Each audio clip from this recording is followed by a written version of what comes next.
2024년에 우리말로 번역된 피터 버그의 무지의 역사라고 하는 책이 있습니다. 이 책은 무지라고 하는 개념이 역사 속에서 어떤 사회적 영향력을 미쳐왔는지에 대해서 서술하고 있습니다. 물론 이 책 자체도 재미있지만 저는 이 책의 부제가 굉장히 인상적이었습니다. 알지 못하거나 알기를 거부해온 격동의 인류사. 사람들은 흔히 무지를 이야기할 때 알지 못하는 것이라고 이야기합니다. 무지한 사람 그러면 많이 배우지 못해서 어떤 것을 자세히 혹은 많이 알지 못하는 사람을 일컫는 것이죠. 그런데 부제에서 잘 설명하고 있는 것처럼 알기를 원치 않았다라는 측면도 이 무지라고 하는 용어 속에 들어가 있는 것이죠. 사람들이 뭔가를 알지 못한다라고 하는 것은 큰 문제가 되지 않습니다. 왜냐하면 사람들은 모든 것을 알 수 없기 때문이죠. 그렇기 때문에 뭔가를 알지 못한다라고 하는 것이 순간적인 부끄러움이 될 수는 있지만 그것이 그 사람의 도덕적 혹은 윤리적 문제가 되지는 않습니다. 배우고 익혀서 알지 못했던 것을 알게 되면 그 사람은 과거에 비해서 더욱 성숙된 모습으로 나아갈 수 있기 때문이죠. 의도적으로 외면해 온 무지라고 하는 것이 엄밀히 말해서 더 큰 문제라고 할 수 있습니다. 어쩌면 사람들이 사회적으로나 아니면 다양한 측면에서 문제를 발생시키는 것은 그가 모르기 때문이 아니라 내가 알기를 원하면 알 수 있음에도 불구하고 그것이 나에게 손해 혹은 이해관계에 맞지 않기 때문에 의도적으로 외면해 왔기 때문에 발생하는 것인지도 모릅니다. 하지만 이러한 의도된 무지라고 하는 것은 단순히 사회적 영역에서만 문제를 발생시키는 것은 아닙니다.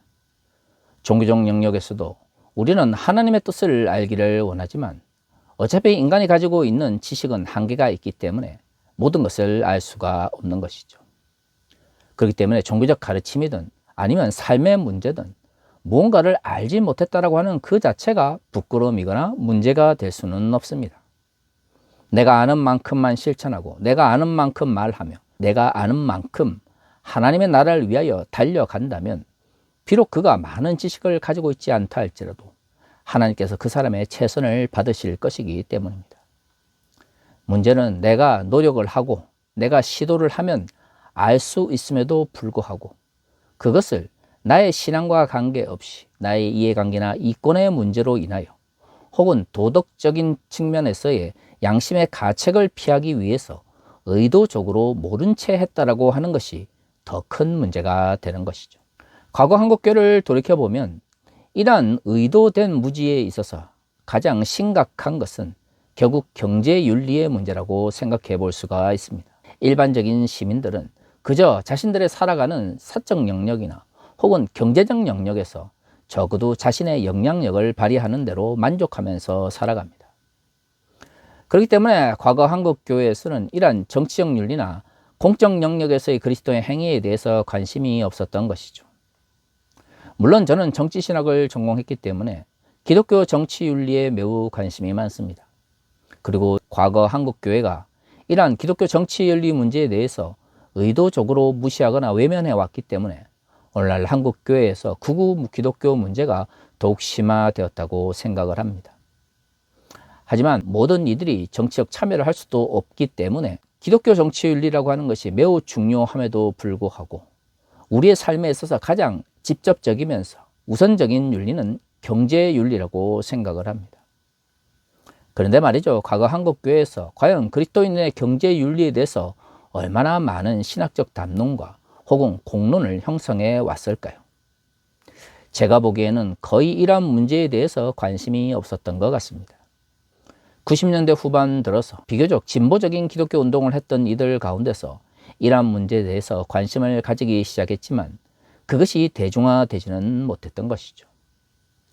그런데 말이죠, 조금만 관심을 가지면 얼마든지 이러한 기독교 경제윤리에 대해서 알 수 있고 또한 이런 문제를 공론화할 수 있음에도 불구하고 왜 한국의 대형 교회들 혹은 이러한 대형 교회들에 충성하는 그리스도인들은 이러한 경제윤리의 문제에 대해서 관심을 가지지 않았을까요? 지난주와 마찬가지로 우리는 야고보서 5장의 말씀을 가지고 기독교 경제윤리의 가장 기반이 되는 토대가 무엇인지에 대해서 살펴보고 있습니다.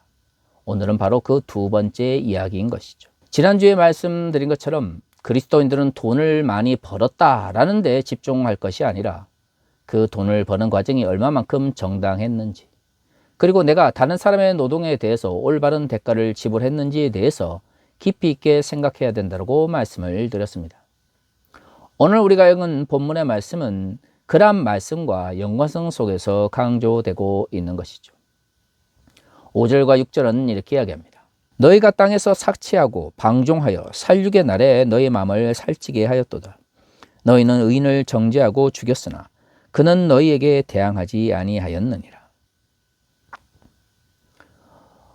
야고보서 5장은 기본적으로 부유함에 대해서 경고의 말씀을 보내고 있습니다. 그런데 사람들이 단순히 일을 해서 무언가를 얻는 이런 경제 활동 자체를 비판하고 있는 것이 아니라 자신의 노동이 얼마만큼 정당한지, 또한 타인의 노동에 대해서 올바른 대가를 지불했는지에 대해서 먼저 의문을 제기하고 있는 것이죠. 그 연속성 속에서 오늘 5절과 6절의 말씀이 있습니다. 6절은 부자들에 대한 경고입니다.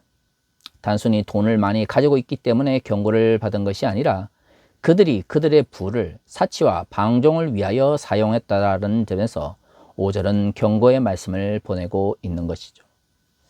사실 오늘의 본문의 말씀이 아니라 할지라도 성경은 사치와 방종에 대해서 매우 엄격하게 금지하고 있거나 아니면 경고하는 말씀을 많이 담고 있습니다. 로마 시대의 사치와 방종과 오늘날의 사치와 방종이 어떤 연관성을 가지고 있는지, 또한 그 차이가 무엇인지에 대해서 저는 엄밀하게 구별할 생각은 없습니다. 한 가지 확실한 것은 성경에서 말하고 있는 사치와 방종이라고 하는 것은 하나님의 말씀대로 살아가지 못할 정도로 자신이 가지고 있는 부를 사용한다라는 의미를 가지고 있습니다. 단순히 돈을 많이 썼다가 아니라 그가 돈을 사용하는 방식이 하나님 나라의 가치에 반대되거나 그리스도인들이 성화의 과정을 밟아 나아가는데 걸림돌이 된다는 의미를 가지고 있는 것이죠. 그렇다면 5절에서 말하고 있는 사치와 방종이 왜 하나님의 심판을 받을 정도로 문제가 되었을까요? 6절에서 그것은 의인의 문제와 연결되어 있습니다. 2000년 전 계급 구조 속에서 돈을 번다라고 하는 것은 상위 계급에 속해야만 가능한 것이었죠. 만약에 그 사회가 계급 사회에도 불구하고 합리적이고 또한 정당한 사회였다면 상위 계급에 있는 이들이 돈을 번다 할지라도 문제가 되지 않았을 것입니다. 하지만 로마 시대에 상위 계급에 속했다라고 하는 것은 많은 특권을 누린다라고 하는 것이고요. 그것은 그 특권을 누리지 못하는 이들이 수없이 많은 사회적 불이익을 당해야 된다는 것을 의미하는 것이죠. 대부분 부모로부터 물려받은 계급이나 혹은 재산을 기반으로 부를 축적했기 때문에 귀족으로 태어났다라고 하는 것, 혹은 부잣집에 태어났다라고 하는 것이 그 사람의 잘못은 아닙니다. 하지만 성경은 왜곡된 사회적 구조 속에서 부를 축적했다라고 하는 것이 반드시 그 사람의 모든 잘못을 정당화할 수는 없다라는 것을 말하고 있는 것이죠. 더구나 오늘의 본문에서는 그러한 사회적 구조 속에서 부를 축적한 사람들이 사회적 불이익을 당하는 사람들에 대한 배려가 없는 상태에서 사치와 방종을 위해서 사용하는 것에 대해서 엄격하게 경고하고 있습니다. 내가 왜곡된 사회적 구조 속에서 정당하지 못한 사회적 부를 축적했다면 정당하게 일한 사람들, 혹은 자기 자신의 욕심보다 공공의 선을 위해서, 혹은 더 나은 사회를 위해서 달려갔던 이들이 손해를 볼 수밖에 없다라는 것을 말하고 있는 것이죠. 6절에서 그러한 사람들을 의인이라고 표현하고 있습니다. 그렇기 때문에 야고보서의 저자는 부자들의 사치와 방종을 비판하며 엄격하게 경고하고 있는 것입니다. 7절과 8절은 이렇게 이야기합니다. 그러므로 형제들아, 주께서 강림하시기까지 길이 참으라. 보라, 농부가 땅에서 나는 귀한 열매를 바라고 길이 참아 이른 비와 늦은 비를 기다리나니 너희도 길이 참고 마음을 굳건하게 하라. 주의 강림이 가까우니라.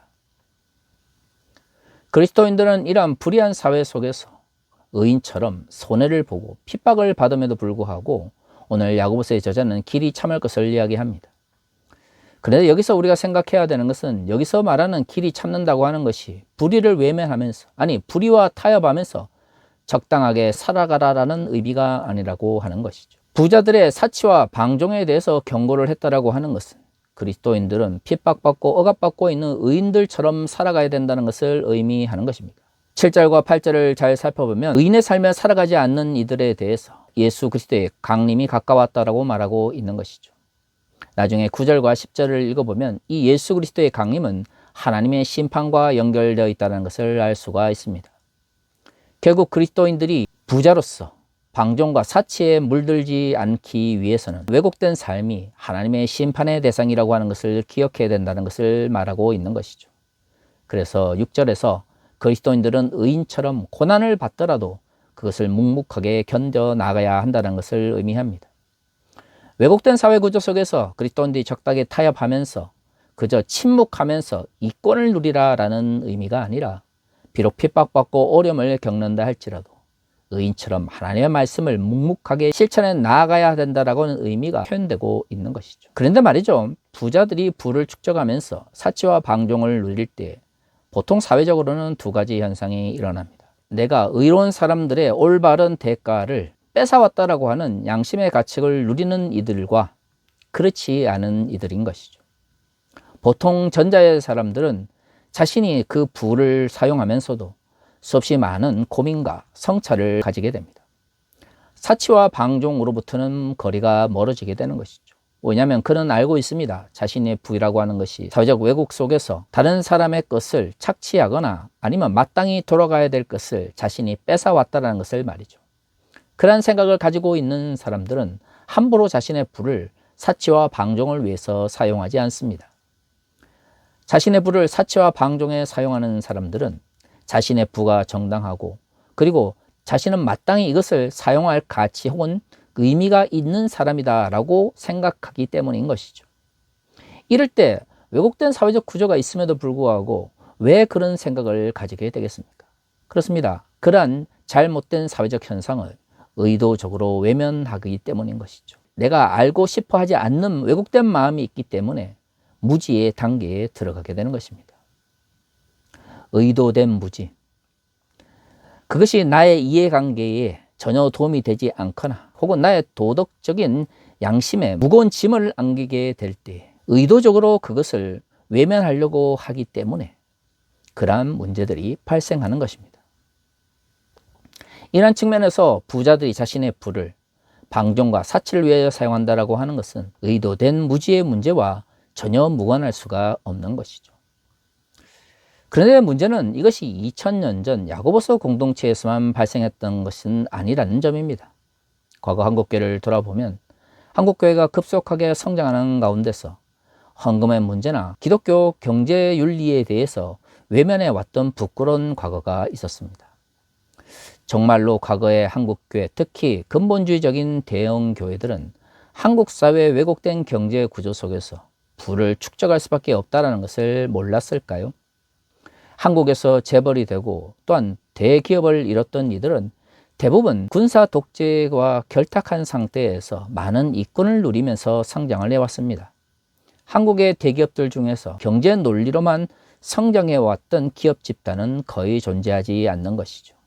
왜 한국의 재벌들이 경제 윤리적 측면에서 비윤리적이다, 문제가 있다라고 욕을 먹었겠습니까? 과거 한국 사회가 개발 이데올로기 속에서 특정한 사람들, 특히 권력층들, 군사 독재의 권력을 가지고 있는 이들과 결탁하지 않고서는 부를 축적할 수 없었기 때문입니다.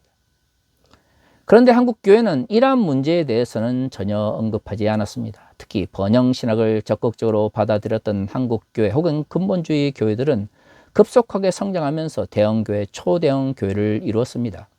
하지만 그러한 교회 속에서 단 한 번이라도 한국 사회의 경제적 왜곡에 대해서 설교되어지거나 그러한 왜곡된 구조 속에서 번 돈이 얼마만큼 정당할 수 있는지에 대해서 이야기하는 이들은 없었습니다. 왜 그랬을까요? 그렇습니다. 왜곡된 경제 구조를 몰라서가 아니라 성장이라고 하는 이데올로기에 갇혀서 의도적으로 모르기를 원했던 것이죠. 의도된 무지가 결국에는 한국 교회의 경제 윤리를 왜곡된 방향으로 이끌었고요. 그것이 잘못된 방식인 줄 알면서도 교회 성장이라고 하는 미명 속에서 모든 것들을 정당화해 온 것입니다. 그 결과 한국 교회는 재벌이 되었는지는 모르겠지만 더 이상 하나님 나라의 가치를 실현하거나 혹은 이 땅 위에 하나님 나라의 가치를 대변할 수 있는 공동체가 될 수는 없었던 것이죠. 어쩌면 오늘의 본문의 말씀과 비교해 보면 의인의 삶을 살아가면서 묵묵하게 하나님의 심판을 강구하며 하나님의 뜻을 이 땅에 이루기 위하여 고통받고 있는 이들의 위치가 아니라 부정한 방식으로, 아니 왜곡된 경제 구조를 외면하면서 부를 축적하고 사치와 방종을 일삼았던 이들과 크게 다르지 않다고 말할 수 있습니다. 그렇습니다. 양심의 가책을 피하기 위해서 혹은 자신의 이해관계에서 불리한 부분을 피하기 위해서 의도적으로 한국 사회 왜곡된 구조, 특히 경제적 문제를 외면해온 결과가 한국 교회를 재벌로 이끌었던 것이죠. 하지만 결국에는 그것은 의인의 길이 아니라 예수께서 이 땅에 오셔서 심판하실 때에 책망받을 수밖에 없는 잘못된 행위였던 것입니다. 단순히 나만 올바르게 돈을 버는 것에서 만족할 것이 아니라 이 사회가 혹시 왜곡된 경제 구조로 인하여 착취와 억압을 통해서 부자가 되거나 혹은 부를 축적하고 있지 않은지에 대하여 관심을 가져야 합니다.